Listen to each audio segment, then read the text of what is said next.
Good morning बच्चों, कैसे हैं आप सभी? अच्छे हैं? बिल्कुल आप सभी अच्छे होंगे। आज हम लोग देख रहे हैं वर्ग 8 के नागरिक विषय का भारतीय संविधान पाठ का अध्ययन करेंगे। मैं आप लोगों से कुछ जानना चाहता हूँ कि आप अपने घर में देखते होंगे कितने लोग रहते हैं। कई लोग रहते हैं, पिताजी होंगे, दादाजी होंगे, मम्मी होंगी, चाचा होंगे, आप भाई बहन होंगे, ठीक है। घर में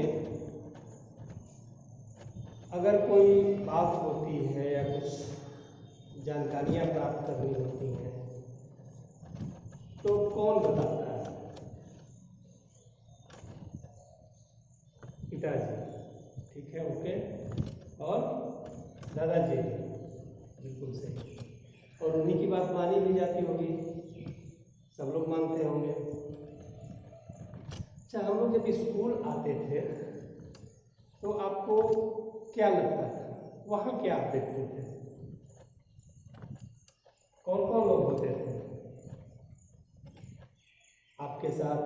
आपके शिक्षक होते थे, आपके स्कूल के प्रधानाध्यापक होते थे, जो आपके क्लास के बच्चों को या अन्य क्लास के बच्चों को अपने विषय से संबंधित पाठों को पढ़ाते थे। लेकिन आप जब स्कूल में जाते हैं तो वहाँ पहले पढ़ाई नहीं हो जाती है, पहले ही पढ़ाई प्रारंभ नहीं होती है। आप देखते हैं चेतना सत्र कराया जाता है, साफ सफाई भी होता है, आप खुद करते हैं कि नहीं करते हैं? बिल्कुल करते हैं। तो ऐसा क्यों होता है, कभी सोचा है आपने? चलिए मैं बताता हूँ। देखिए, स्कूल एक संस्था है। जैसे आप अपने घर में देखते हैं, घर के पूरे परिवार हैं, सदस्य लोग हैं, उसी तरह से यदि हम जब विद्यालय आते हैं तो विद्यालय में एक पूरा परिवार की तरह कई लोग होते हैं और उस विद्यालय के कुछ अपने नियम होते हैं, कानून होते हैं, तरीके होते हैं। कब आना है, आप लोगों को कहा जाता है कि आप समय से आइए, कहते हैं हम लोग ना। तो इस तरह से कई चीज़ें होती हैं विद्यालय में। विद्यालय को चलाने के लिए सही ढंग से आपका विद्यालय कैसे चले या कोई भी विद्यालय कैसे चले, उसके लिए जो उस संस्था के प्रधान यानी कि संस्था का जो मुखिया, जैसे आपके घर के मुखिया आपने बताया दादाजी होते हैं, उसी तरह विद्यालय के मुखिया उस स्कूल के प्रधानाध्यापक होते हैं। और वे अपने मन से कोई काम नहीं करते हैं और न ही आपको कुछ कहते हैं करने के लिए, क्योंकि विद्यालय एक संस्था है और उसको कैसे सही ढंग से रखा जाए, कैसे उसके विकास में आपका योगदान हो, शिक्षक का योगदान हो और लोगों का योगदान हो, इसके लिए कार्य किया जाता है और वह एक नियम के अंदर किया जाता है, ठीक है। तो उसी तरह से हम लोग जब बात करेंगे भारतीय संविधान की, तो यह भारत का जो संविधान है यह भी एक ऐसा नियम और कानून का संग्रह है जिसके द्वारा हमको कार्य करना पड़ता है, पूरे समाज के लोगों को कार्य करना पड़ता है। यदि इसके विरुद्ध अगर हम कोई कार्य करते हैं तो उसके लिए हमें दंड देने का भी प्रावधान इसमें किया गया है, क्योंकि कोई भी काम सही ढंग से चलाने के लिए आप देखते हैं आपके गांव में, आपके आसपास में कभी कोई विवाद होता है तो उसको सुलझाने के लिए कौन आते हैं?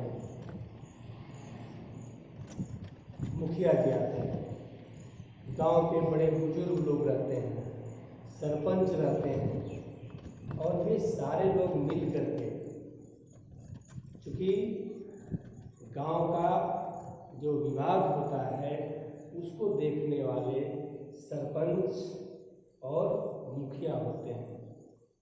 वे भी ऐसे उस विवाद को हल नहीं कर देते हैं, पहले उन बातों को सुनते हैं, उसको जानते हैं और जो हमारा नियम संगत जो कार्य होता है उसी को वह कराते हैं और उस विवाद का निपटारा करते हैं। हमारे बच्चों के लिए भी हमारे संविधान में बहुत सारे प्रावधान किए गए हैं। आपके शिक्षा के लिए प्रावधान किया गया है। आप जानते हैं शिक्षा का अधिकार अधिनियम आप लोगों को बताया जाता है कि 6 से 14 आयु वर्ग के सभी बच्चों को अनिवार्य और मुफ्त शिक्षा दिए जाने का प्रावधान हमारे संविधान के द्वारा किया गया है। जब हम लोग आगे चर्चा करेंगे तो इस पर विधिवत रूप से बात करेंगे। अभी संक्षेप में मैं बता दूं कि यह शिक्षा का अधिकार अधिनियम राइट टू एजुकेशन है, वह वर्ष 2000 में तैयार किया गया था और इसे लागू किया गया था 1 अप्रैल 2010 से। तो इस तरह से आपको एक पढ़ने का अधिकार दिया गया है। इसी तरह से हमारे संविधान में, इस भारतीय संविधान में बहुत सारे नियम कानून, हमारे कार्य करने के तरीके, हमारे क्या क्या अधिकार हैं, हमारे क्या क्या कर्तव्य हैं, उन सभी चीज़ों को इसमें लिखित रूप से संकलित कर दिया गया है, जिसका पालन हम सभी लोगों को, हम सभी नागरिकों को करना है। और यदि नहीं करते हैं तो उसके अनुसार ऐसा भी प्रावधान किया गया है कि आप यदि कोई गलत कार्य करते हैं जिसका समाज पे गलत परिणाम पड़ता है तो उसमें आपको दंड भी दिया जा सकता है। तो ऐसा नहीं कि आप गलत कार्य करें, आपको जो भी करना है उचित कार्य करना है, जो समाज के हित के लिए हो, समाज को आगे बढ़ाने के लिए हो। तो इस संविधान के बारे में हम लोगों ने कुछ चीज़ें जान ली